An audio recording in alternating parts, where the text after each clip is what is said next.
How you feeling, man? I'm feeling good. Feeling great. Another main card fight for you. Another main card fight. I expect nothing less. Honestly, you throw a flying knee, they gotta put you on there just in case you pull something else off. This is your second one, right? Second main card fight? Third. Third. Third. Yep. I'm 3 for 5. Have all your fights been in Bellator? All your pro fights? Yep. All my pro fights have been Bellator. Yeah. Do you like that approach more than going through like the local circuits, or, like rather just jump right into Money talk, baby. Absolutely. I'm not trying to fight for chump change, So yeah, I like that. Like you said earlier, that flying knee talk too. So I mean, you're gonna have that following you for a while until you do something that tops it, right? Absolutely. Maybe this fight I'll be able to throw some spin in something. I gotta top RD the GOAT. That's what I gotta top.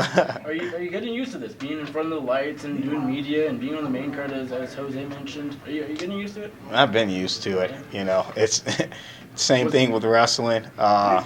You just kind of take it in stride and you go. And when it's time, I like to say that I shine best under the lights. The brighter the lights, the better I am. So. Was it a lot to get used to, or as you said, did you adjust fairly well? When you think about it, I started off at the Black Zillions. So I started off, training with cameras in my face every single day, watching guys do media interviews and things of that nature. So it's coming second nature, It's just a part of the game, Does that say something about training with a big, well-known camp right from the get-go? Yeah, I think so. I think it prepared me for media. I think it prepared me for fighting and everything that comes along with it. The media circus, the problems of a professional fighter, the ups and downs, you name it. I've seen it or been through it or experienced it through, other guys. So, yeah, I think that helped out a lot. So you've obviously seen your teammates in the UFC go through the USADA, like knocking on their door and stuff. Do you wish that was happening to you and your opponents too? I don't care. I ain't cheating. Shit, you can take my piss right now. I think that there should be some type of regulation.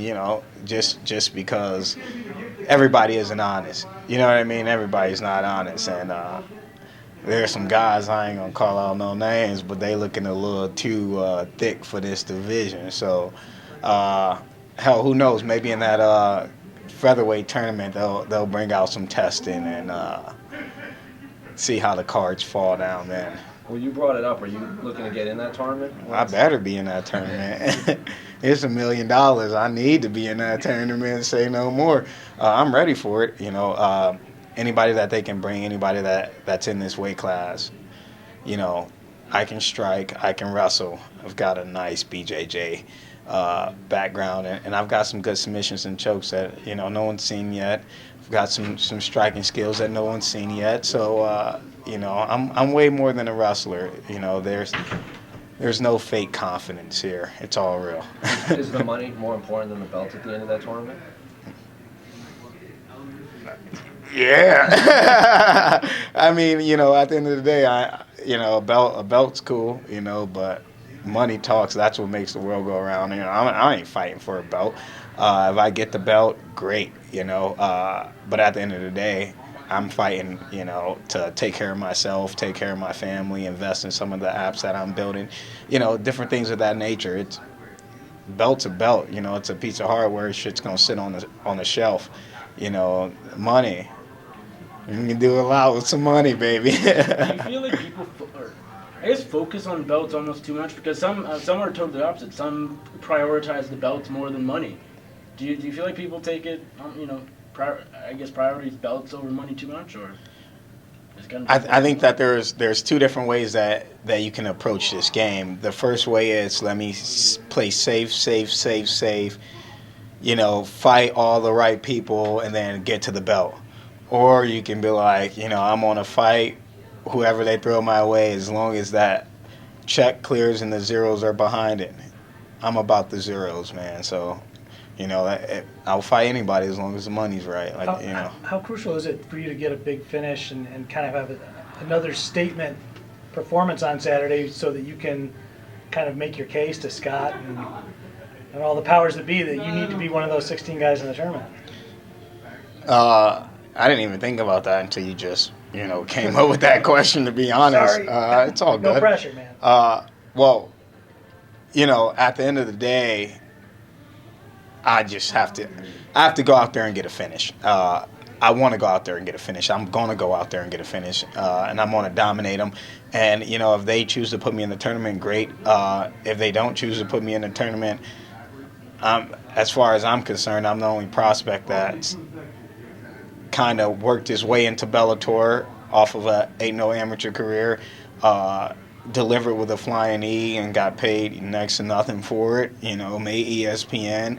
I've come out, I've stopped everybody except for Lencioni, and I dominated that fight, and I've continued to grow. I've continued to get better. So, I think that alone is a reason to put me in the tournament. And then if not for that reason, I'm the only fighter that's fighting on this level that's a software developer, so I can bring in the entire tech community over, to watch them fight. So it's like, I'm not telling anybody how to market me, but I'm just saying, you throw flying knees, you build apps, it might be a person to put into a featherweight tournament to promote the sport and promote the organization. So is building apps the job and MMA the hobby, or the other way around? I think they're both hobbies. So then what's the job? Or is there? I think that, my only job is to continue to grow. That's the only thing that I see as a job, whether it's as a software developer or whether it is as a fighter. Growth is the most important thing for me. But, I don't see either of the two as a job, really. One I get paid for.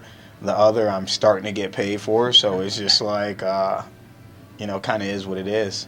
Not every fighter out there builds apps. Are you one of the smartest fighters there is? Yeah. I like to think so. I think that I approach the game a little differently.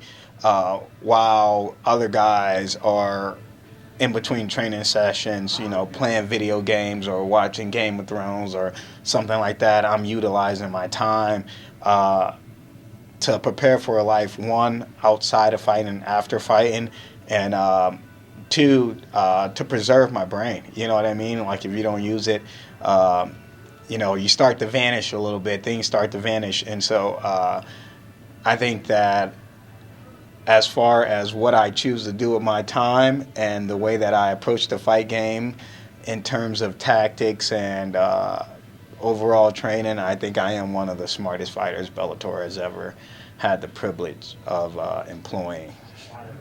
Last one, you brought up your wrestling background. Did you watch Askren versus Burroughs? Hey, Burroughs whooped his ass.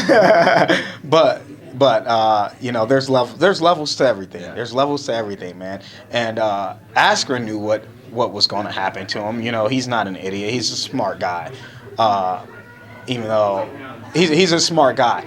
But he's also an ambassador for the sport of wrestling. He knew damn well he didn't have a chance against Jordan Burroughs. I knew it. Anybody that knows wrestling knew it. But the amount of MMA fans that he brought over to just pure wrestling, the wrestling community, it's great marketing. It's great marketing. It was a great marketing scheme. You get the guy that talks a lot, and you say, I'm going to come over here and I'm going to beat the brakes off of the best wrestler. How many people are going to go watch it? Everybody that wanted to watch him get his ass whooped went and watched it, and everybody that thought that he was going to win went and watched it. And guess who won at the end? The sport of wrestling won in the end. So it was a great. I think it was a great match and a great event. And Askren did a lot for the sport of wrestling doing that. What do you think about Burroughs saying he wants one MMA fight? If he want it, that's the money fight. If he want flying knee versus double leg, set it up, Scott. We can make it happen. He won't be able to out wrestle me realistically inside of a cage. I don't think that double leg will work. But if he wanted it, I'd take that fight. What weight would that be at? Whatever weight he want. It's at the zeros. The number's behind the check. That's the only weight that matters. So let me know.